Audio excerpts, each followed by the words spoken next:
So, picking up where we left off. I must be honest with you guys up front. The work hasn't stopped, but I'm very sorry. I have unfortunately had to stop documenting it. Life has gotten in the way. This being my night job, I only have so many hours in a day that I can allot to this. I've got multiple projects going on. I'm a new father. We're very busy in the household. I've taken on a couple of remodel jobs of the house itself. So things have been pretty crazy. All right. Clipping.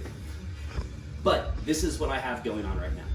I have an R34 that is going through a complete track prep and drivetrain revamp. It was originally just supposed to be kind of a nut and bolt the car, check it over, make sure everything's good, put a good eye on everything. And we found a couple of things that I thought were worth addressing. So it snowballed a little bit into what's become a fantastic project, and I'm looking forward to sharing some of that stuff with you guys. I don't know if you've seen any of it on Instagram, but my GTSD has still been going. I think the last time you guys saw it, we were just test fitting a motor out in the driveway out back. I have since gotten just about everything done with the motor and got it all prepped and ready, and I had wired it and I was about to start it. And then I decided it's time to change more things on the car. So I have purchased a BMW M4 dual clutch transmission for it.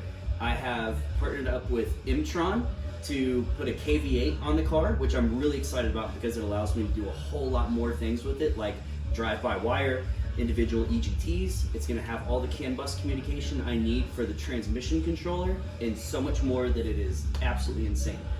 I'll get into all of this individual stuff here in a bit, but first I'd like to start off by showing you guys some of what's been going on the R34.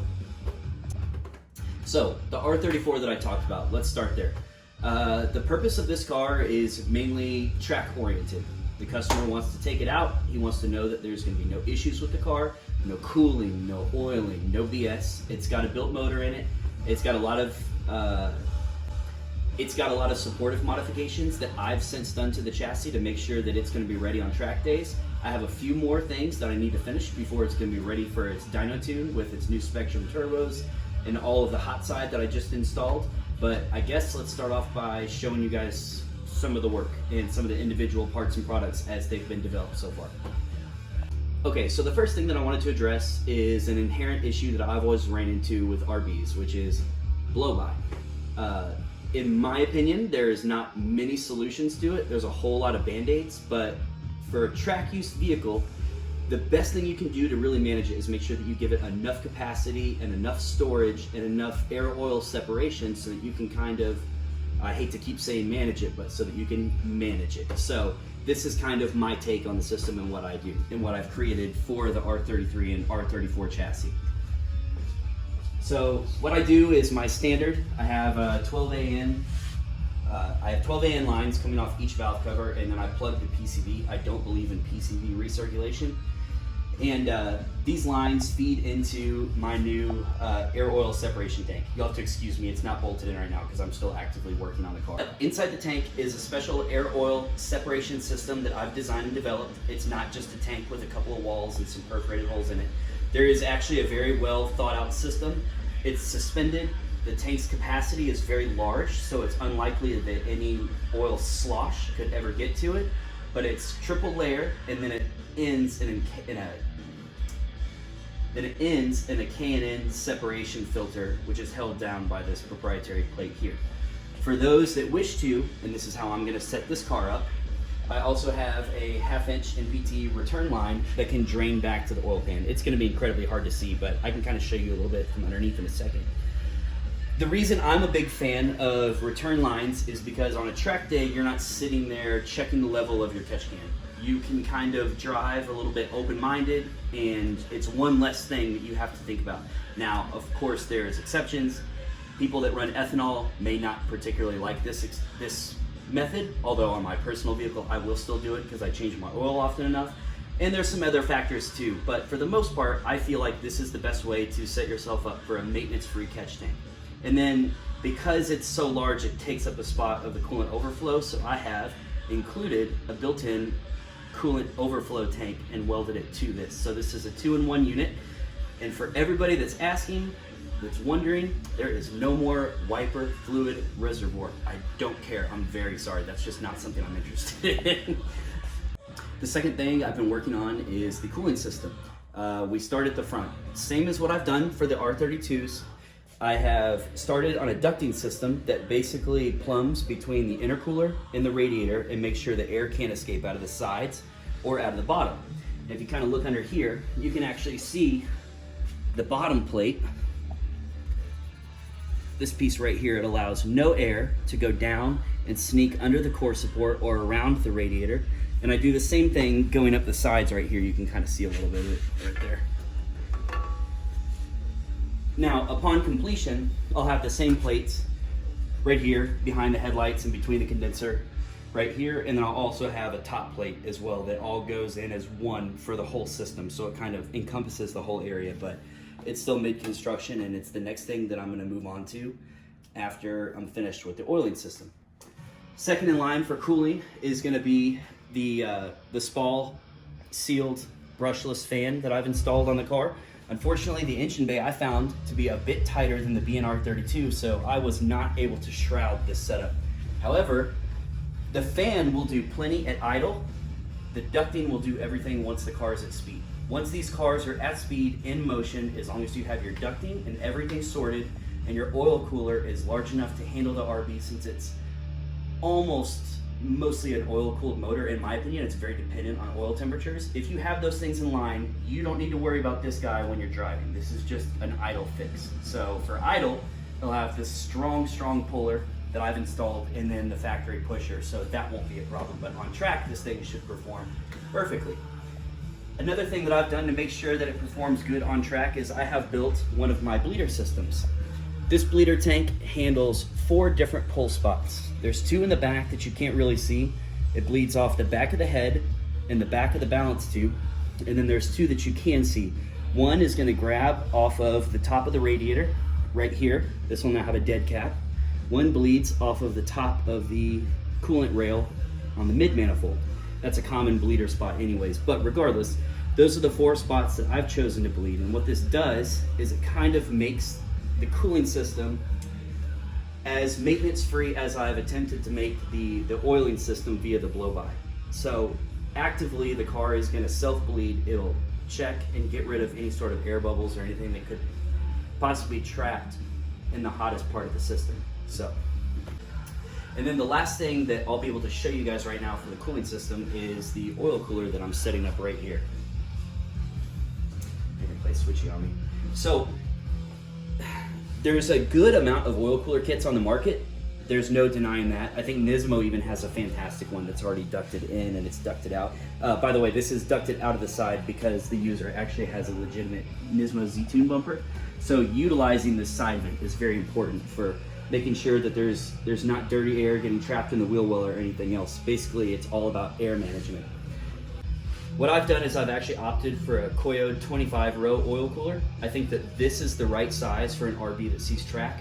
I personally track my car for 30 minutes at a time at pretty high boost, and I'm not exactly easy on the car, and I've found that this oil cooler could always keep up, even on a hot day. 100, 105 Celsius oil temps during a 30-minute session. It's pretty impressive in my opinion. This is a pretty stout oil cooler. So what I do is I duct it in off the bumper. I grab off this spot right here. Ducting is Bluetooth currently, it is not installed. And then for this car, because it's got the Z-Tune bumper, I actually duct it out the side. And you can kind of see some of the aluminum fab work. I still have some of the, I still have the vinyl on top of it so it doesn't get all scratched. But this is how it exits out the side. It lines up perfectly with this vent right here.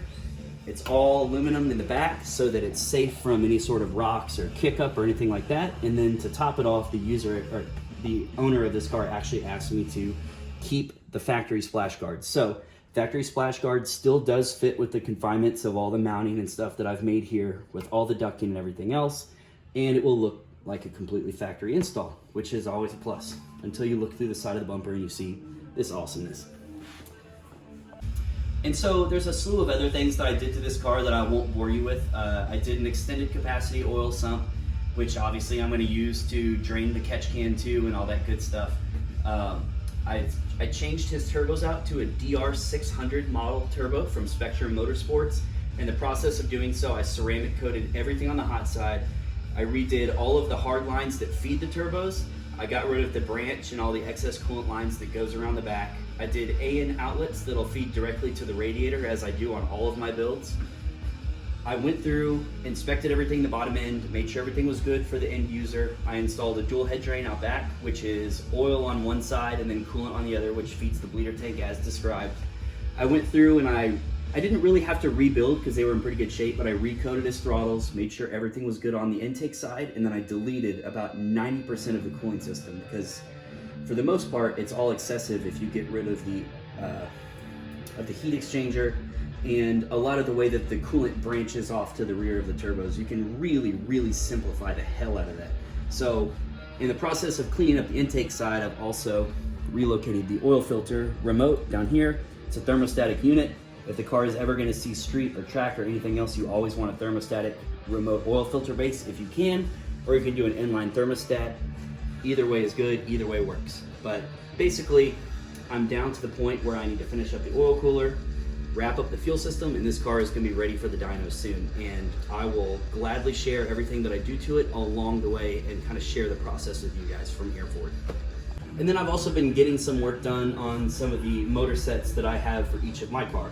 This will be the K24 that powers the GTST, and this is obviously the RB26 that powers the GTR. The K24 has gotten some modifications as far as the cooling system. This is my remote header tank, which I'm not sure if you guys have seen yet.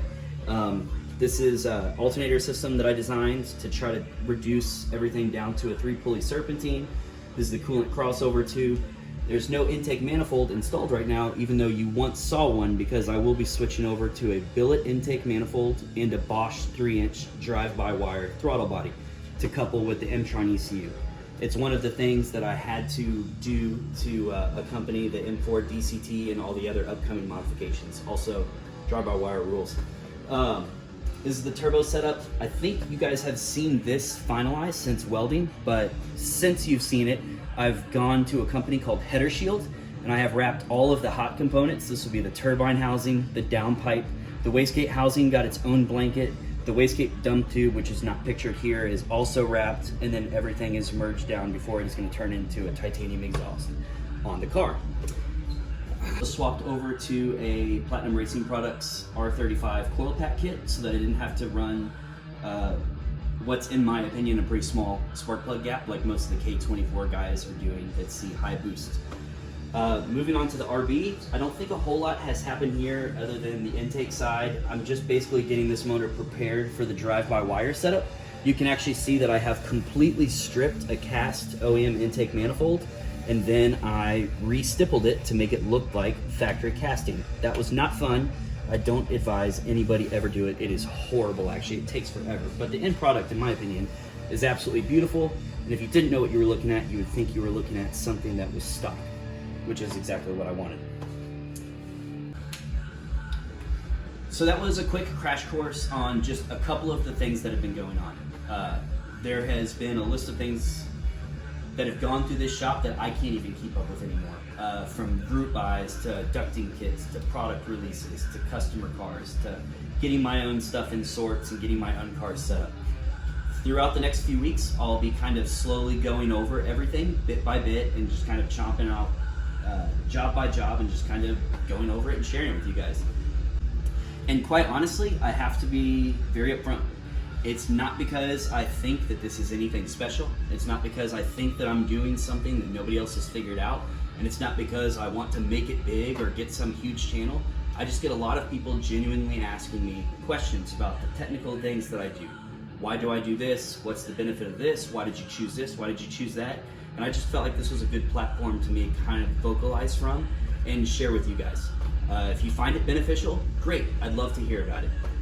If you think that this is redundant or repetitive, that's also great. I am completely okay with that because I get tired of hearing myself talk sometimes. But if nothing else, it's at least something for you to watch while you're bored during quarantine. So there's a small advantage there. Anyways, I have a ton of stuff to share. I've got tons of products that I can't wait to show you, and if you are interested in seeing any more of it, feel free to subscribe. Just a disclaimer, this is going to be the new channel that I post everything from. I don't necessarily want to go into very many details, but this is going to be where everything gets shared from here moving forward. So hope you guys enjoy. and look forward to kind of producing some more stuff for you guys to check out.